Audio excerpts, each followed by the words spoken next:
Good morning, CET 116 students. I hope you all are doing well. My video is coming to you a little bit late today, and I apologize for that. I'm actually sending you some information today about details and kind of some of the cleanup things that would be required in a subdivision. I'm also in the process of looking at all of the subdivision information that you guys had submitted. I appreciate that. I appreciate your patience in that. I'm still waiting for a few more to come in. I'm also going to show some examples of some past students' drawings that I see as a good example of some of the details and some of the finish up work. And we're actually going to go through Title 16 subdivision regulations and look at some of the remaining sections on there. In particular, we're going to be talking about 16-42, which is design standards. And I'm just going to highlight them. So the details information is usually, when the old saying, the devil is in the details, that's the one that really can be very time consuming and but also an extremely important part of the process, because this is where you actually put in the job specifications, requirements, and things that the engineer wants done, as well as the municipality wants done. If the project were to go out to bid, then it would be what the expectations of the contractor. So all of those things would be extremely important in the process.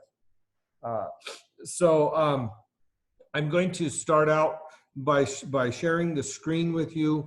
We'll look at some of the regulations and then head on from there. So I'm going to start out by sharing two things with you. Of course, the Pueblo County code that we've been using, and a PowerPoint presentation that I just hung out there today for you all called Subdivision Samples by M.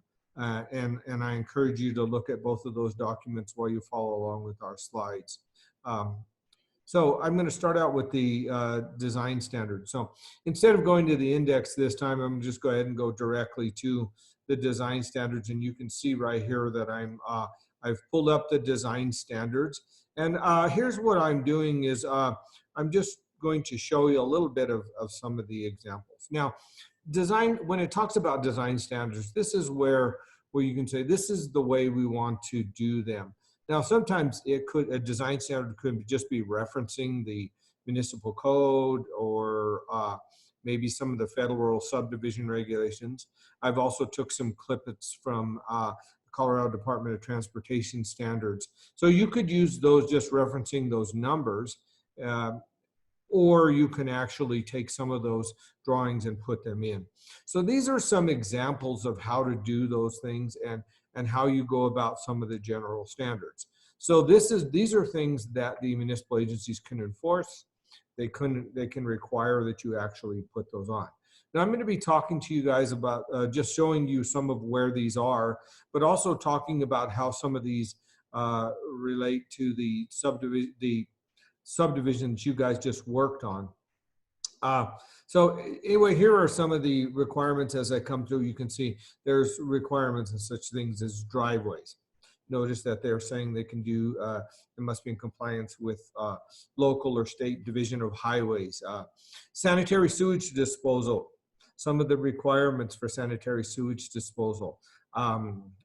Also over here, that the soil types must be in compliance so that you can do sanitary sewage disposal, whether it's an individual sewage disposal system or you're hooking to a sanitary sewer system main and laterals. Here are some of the requirements of that and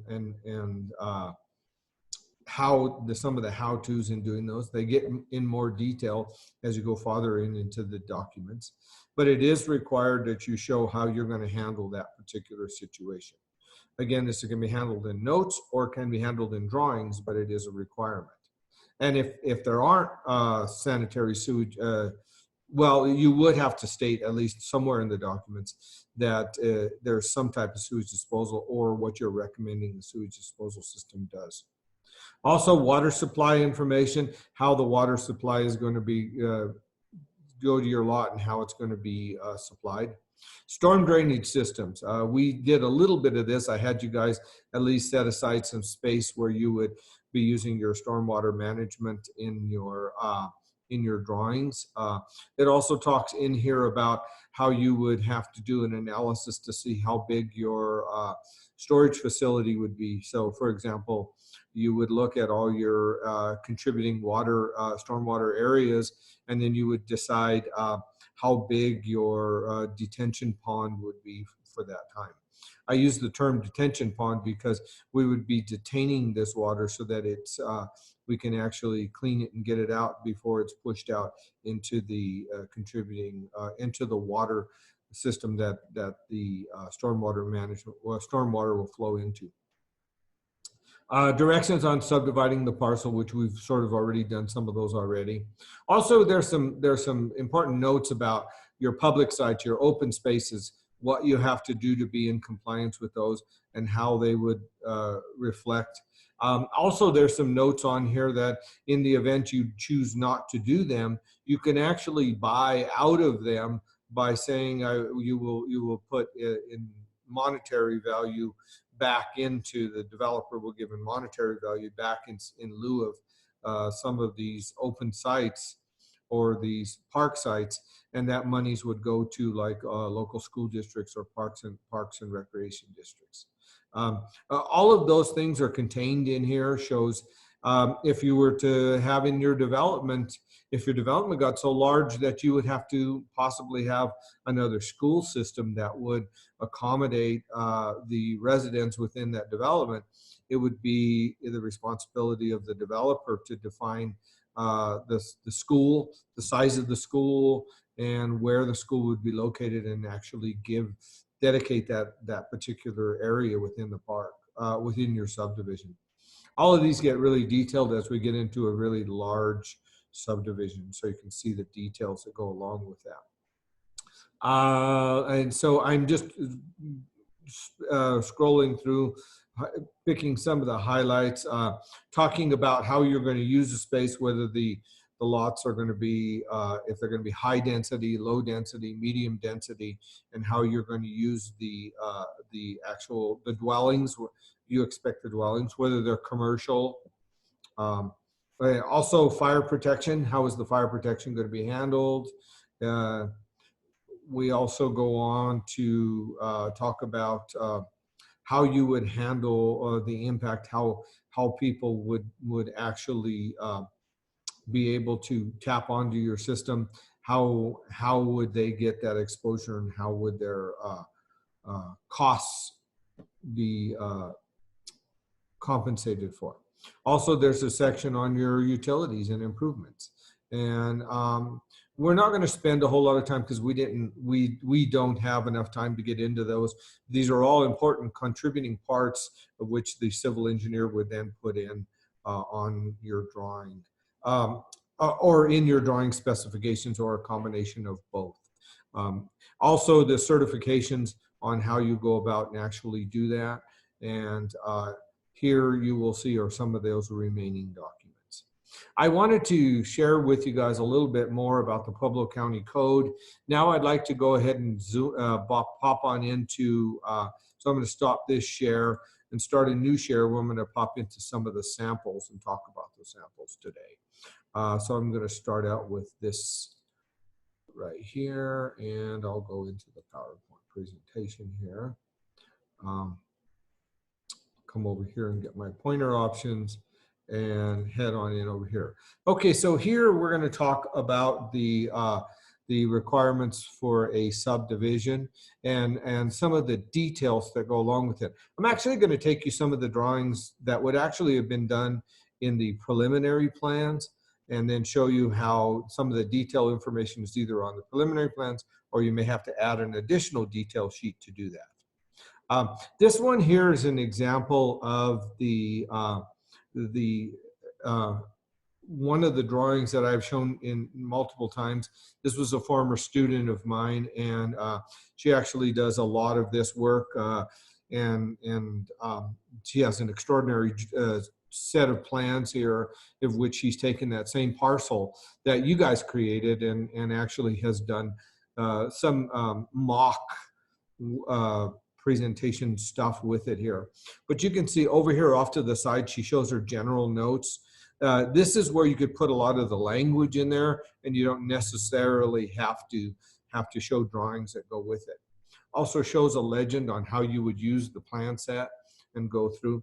Also shows the requirement that anybody prior to excavation on the project has to contact the Utility Notification Center of Colorado, let them know that they're doing it before you dig.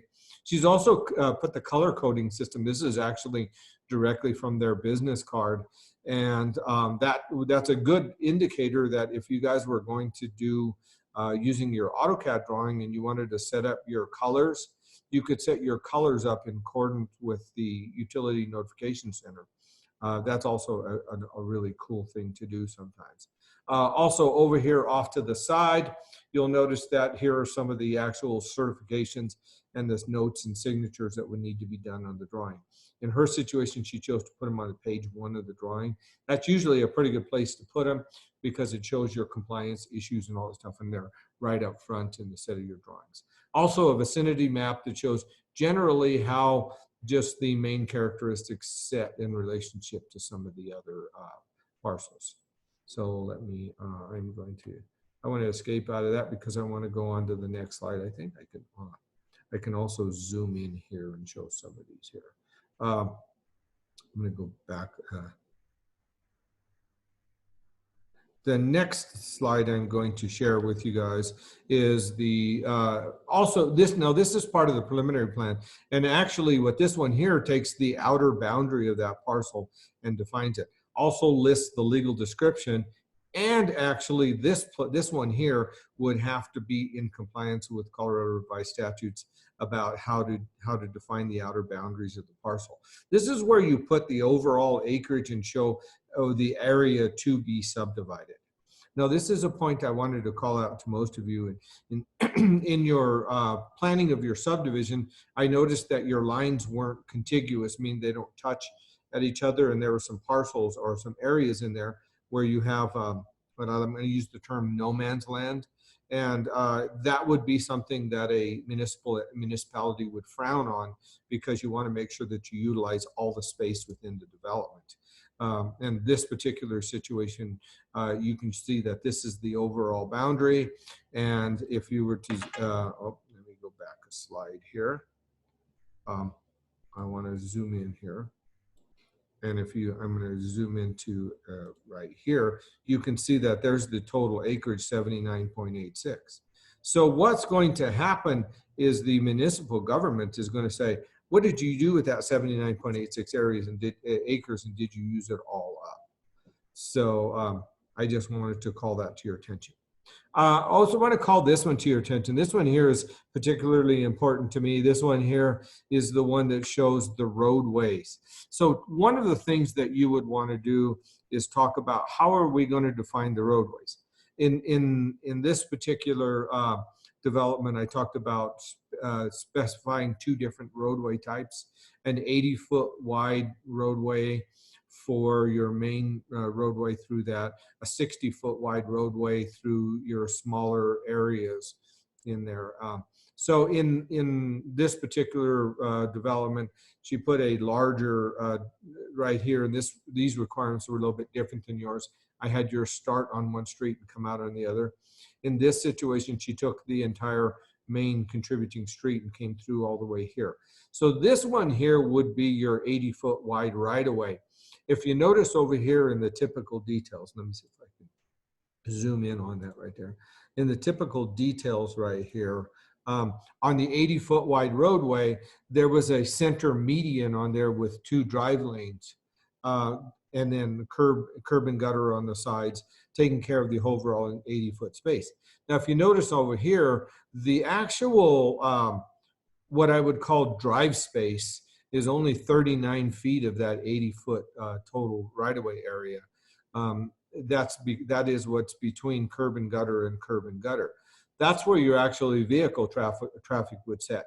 The additional 41 feet is utilized out here on the sides. you notice that right here, there's an additional 6-foot sidewalk that goes along each side of the roadway. And then we have this, for lack of a better word, vacant land out here on the side. That vacant land isn't really vacant. That's where we would be putting any of our utilities and things like that. If you had a telephone company had their lines in there, or there was cable companies, they would all put their utilities or that utility out there. It could be your gas lines, water lines, sewer lines somewhere. Typically, your sewer lines are going to be in the middle of your street, and your water lines are going to be in your street, but they could be out here in this.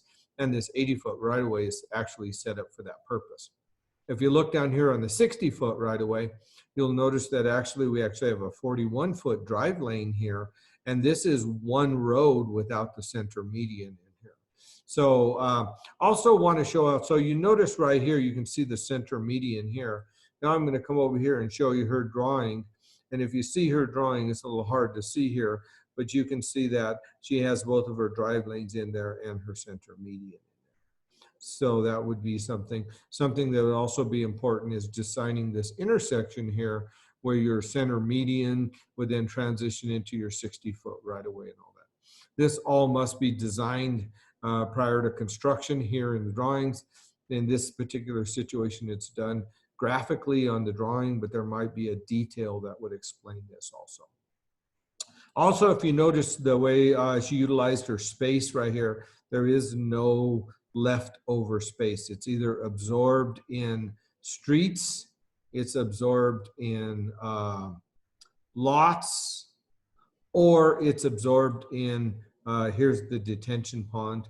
In this particular job specification, when I had this project out, there wasn't a park in here for hers. But in this situation, you do see that she has actually used this, her Stormwater Management Act, to actually put this whole drainage canal right here into that stormwater management. So she's actually used that 8% space we talked about earlier, as well as the five acres that she would use for the detention pond area here in this. So that total 13 acres would be actually used up in this space right here. So I'm going to stop this share. Oh, I'm sorry, I want to go back into that share. But I want to actually get back to the size of the lot. The next thing I want to call to your attention would be the plan and profile drawings. We had ample time this semester to do a set of plans and profiles when we were doing the 3D modeling, but I do want to show you now, each of the roads would be required to have both a plan view and a profile view. From an AutoCAD standpoint, this is really pretty awesome to do here, because if you do have a 3D model built like we had done earlier, you can actually have your profile or your existing ground profile built directly from your model and put it in here. So this is in AutoCAD, we would simply split the screen. You would run an alignment on your street, get your alignment put out, put your alignment in the first part of the drawing, and then you would do a profile from your alignment, and you would be able to get your profile drawing in here using the split screen to put them in.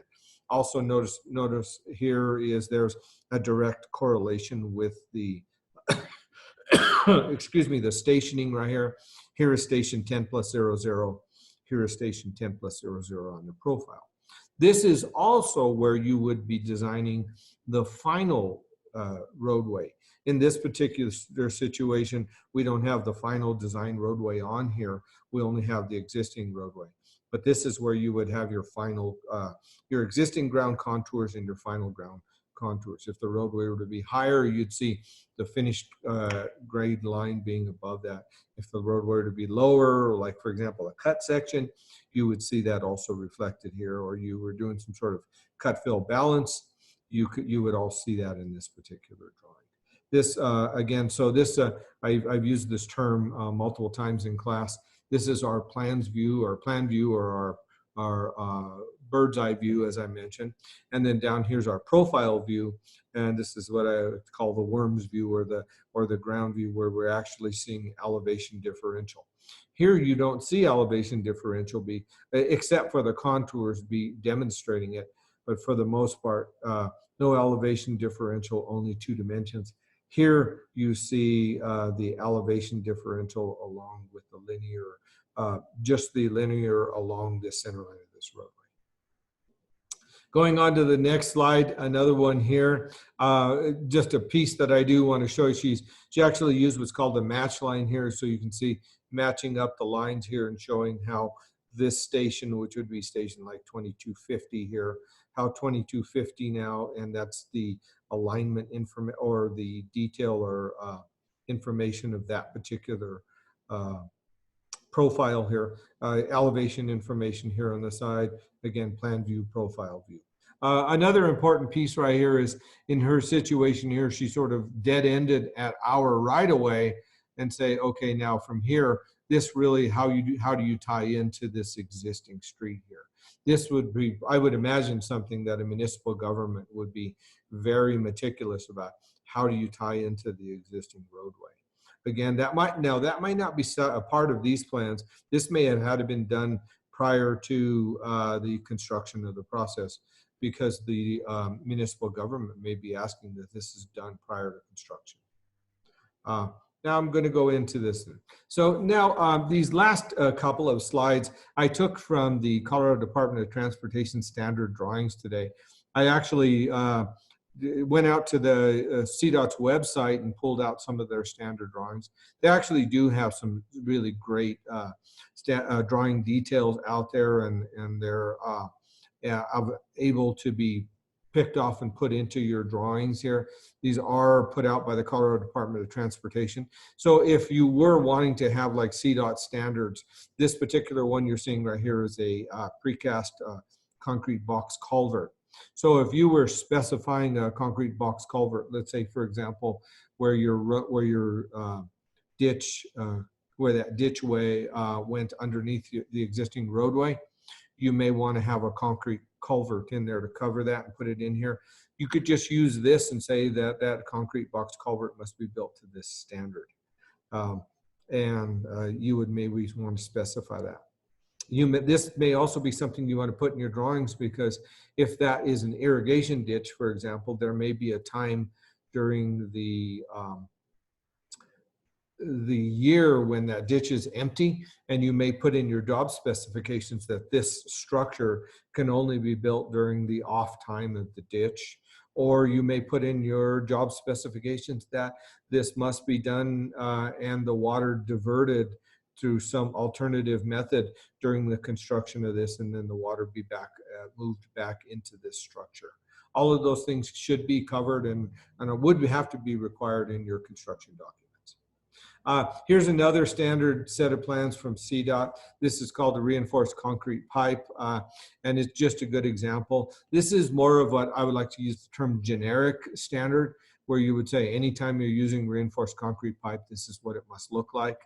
A great little tidbit of information to have, and I think it's important that we recognize the importance of having some of those pre-existing standards already out there that you can just come in and bring into your drawing.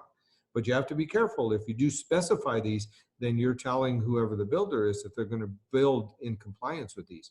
And you can imagine that the Colorado Department of Transportation makes sure that these plans are done well and right. So therefore, it is the more expensive option to have done them this way. There could be some less expensive options that would be done. So something like speccing this on your project could mean that the cost of your construction of your project could be extremely escalated in that. Okay, that being said, I'm going to stop the share. I think this is a great section for you guys to get on to details. This is just scratching the surface. There are so many things out there on this, but I wanted to give you guys a chance to see what it's like to develop, what a developer would go through, and the roles that a civil engineer and a draftsman would play in this. This is kind of the capstone of the civil drafting class, where we talk about how to build and develop a subdivision and the rules that would be required for the civil engineer. Thank you. Good day. Please see my slide, actually my posting where I asked you guys to tell me about whether or not you have Zoom capability. I would like to have possibly our next class period where we have maybe at least a 10 or 15-minute Zoom meeting, and we'll talk about the remainder of the semester. Thank you. I hope you guys are all doing well. Stay safe. And this is Professor Minsick saying goodbye.